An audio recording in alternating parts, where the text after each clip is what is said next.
Welcome to News from Down Home. I'm Ed. Tuesday morning, June 8th, 1915.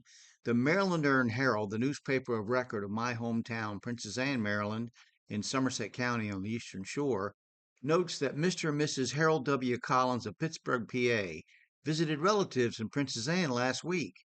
Mr. and Mrs. H.T. Rule left yesterday, that's Monday morning, for a visit to Baltimore City and Harford County. Reverend and Mrs. J.S. Miller of Newark, New Jersey, are visiting Mr. and Mrs. Cassius M. DeShiel on Beckford Avenue. Miss Cora C. Collins of Crisfield, who has been visiting in Laurel, Delaware, spent last week with Mrs. Raymond M. Carey. Now, the Ladies' Card Club was entertained last Thursday evening at the home of Mrs. Mary D. Fitzgerald on Beckford Avenue. The ladies of Princess Anne's Grange will hold a candy social in the Grange Hall Saturday evening, June 12th, 8 o'clock. Everybody's invited to come and enjoy an evening of fun. Hope I can make that. The commencement exercises of the State Normal School will take place on Thursday evening, June 10th. Miss Marie Stevens Davis of Crisfield will be the only graduate from Somerset County. Now, that's enough for that, but let's look at I'm taking a walking tour of Princess Anne, Maryland, and there's a book called A Walking Tour of Princess Anne, Maryland from the Look Up America series, and I want to talk to you about the Joshua W. Miles House.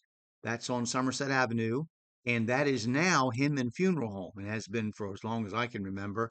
Um, Joshua Miles was president of the Bank of Somerset, but this contribution to the Princess Anne landscape or streetscape is not conservative. It's an exuberant Queen Anne house. It was built in 1890.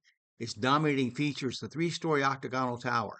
The design has been attributed to Baltimore architect Jackson C. Gott. Now, he was born in 1829 and died in 1909, and he was born in Baltimore County, and he was a fellow of the American Institute of Architects in 1889, from 1889.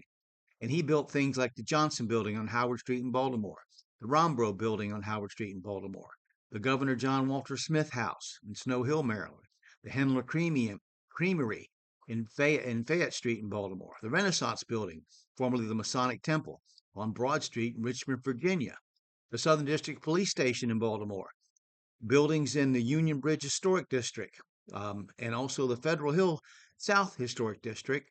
And he also those are on the National Register of Historic Places. He also did work on things that aren't on the National Register of Historic Places. The Charles Theater in Baltimore, the Metropolitan Transition Center, which was the Maryland Penitentiary, and the central section of the Worcester County Courthouse in Snow Hill. So he was a very famous architect who designed that. It's the Hinman Funeral Home, and it's where my father's funeral was held, and many relatives.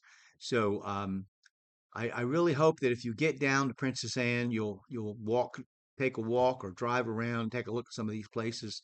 They're really fascinating, and there's just a tremendous amount of history there. So I want to thank you for watching this today. Take care.